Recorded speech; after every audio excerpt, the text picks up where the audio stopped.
सभी को क्रांतिकारी जय भीम। जैसे कि हम जानते हैं पिछले 12 फरवरी से महाबोधि आंदोलन शुरू है जो बुद्धगया में है। महाबोधि विहार बुद्धिज्म ये विहार है और वो ब्राह्मणीज पाखंडवाद से मुक्त कराने के लिए ये आंदोलन छिड़ा है।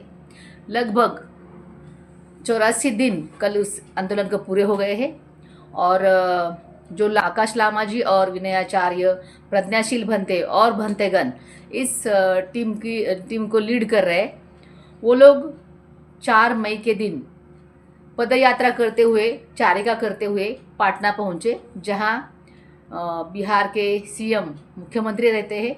उनको निवेदन देने गए थे कि जो हमारा जो मसला है, जो हमारा आंदोलन हो रहा है, उसके बारे में कुछ सुलह निकले, इसीलिए सरकार सामने आके बात करे इसका निवेदन। और जो बुद्ध पूर्णिमा मनाई जा रही है 12 मई के दिन, एक ऐतिहासिक ये वैशाखी पूर्णिमा बुद्धगया में मनाई जा रही है।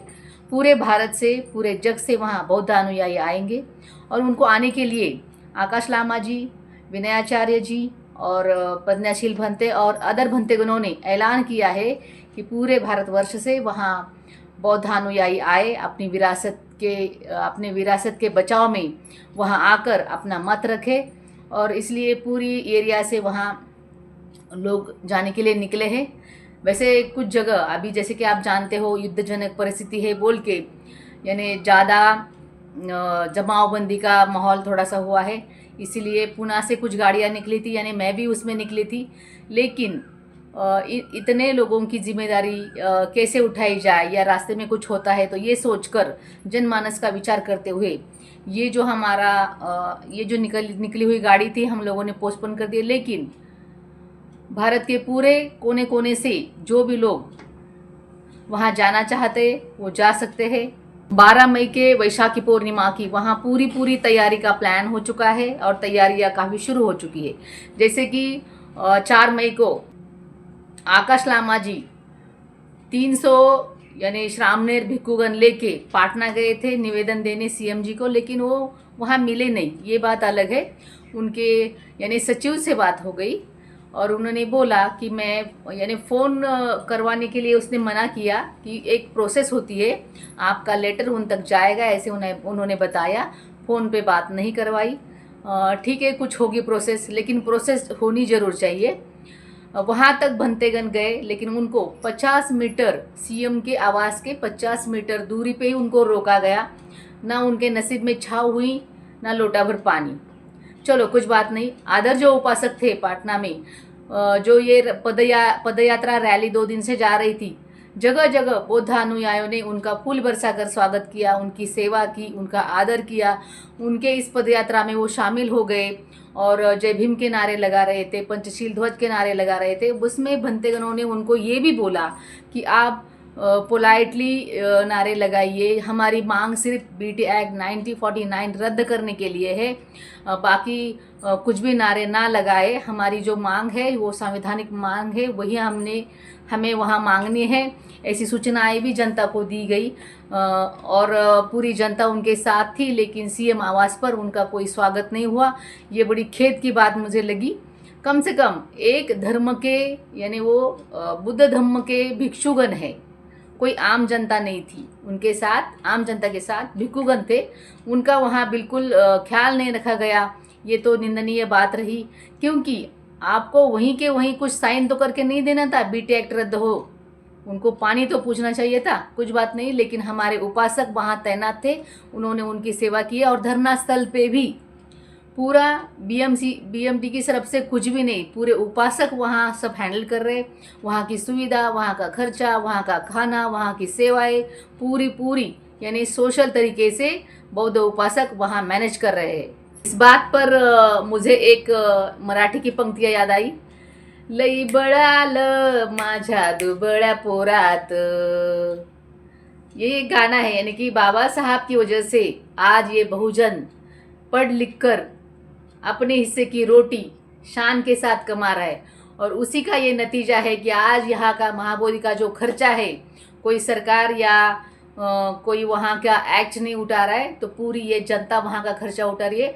और 12 लाख लोगों को आने का ऐलान विनयाचार्य जी ने किया है, आकाश लामा जी ने किया है। और जो 12 लाख लोग वहाँ आएंगे उनकी सुविधा ही पूरी की गई है।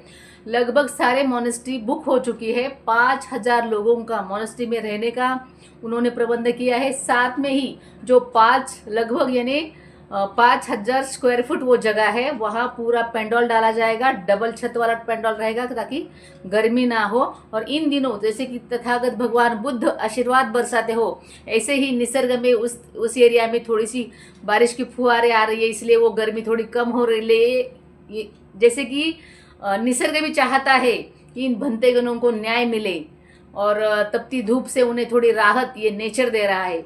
और ये जैसे बोले, ये नेचर का एक संकेत है कि आपकी विरासत आपको मिलेगी, आप डटे रहिए। ऐसा ही मैं कुछ कहना चाहूँगी। ये क्या आपको भी ऐसा लगता है? ये तो मेरा कहना था।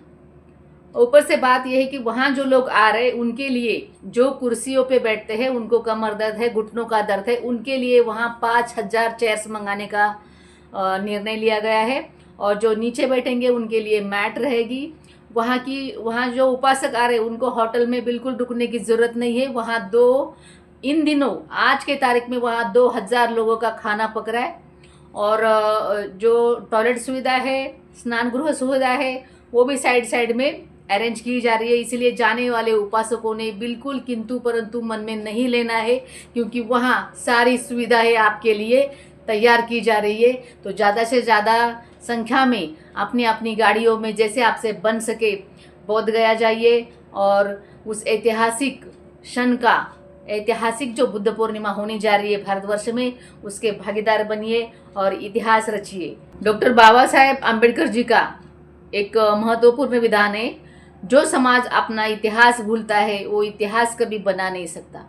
हमारा इतिहास क्या है, महाबोधि हमारे लिए क्या है, महाबोधि हमारे लिए क्या मायने रखती है और हमने अब क्या करना चाहिए, ये अगर हमारे समझ में आया है तो हमें महाबोधि जाना ही चाहिए। हमारे ज़िंदगी में महाबोधि का ये आंदोलन हमारे लिए एक सुवर्ण संधि लेके आया है कि हम भी इतिहास में कुछ कर गुजरे। इसलिए ज़रूर महाबोधि जाइए, वहाँ कुछ भी दिक्कत नहीं है, कुछ भी डरने की ज़रूरत नहीं है।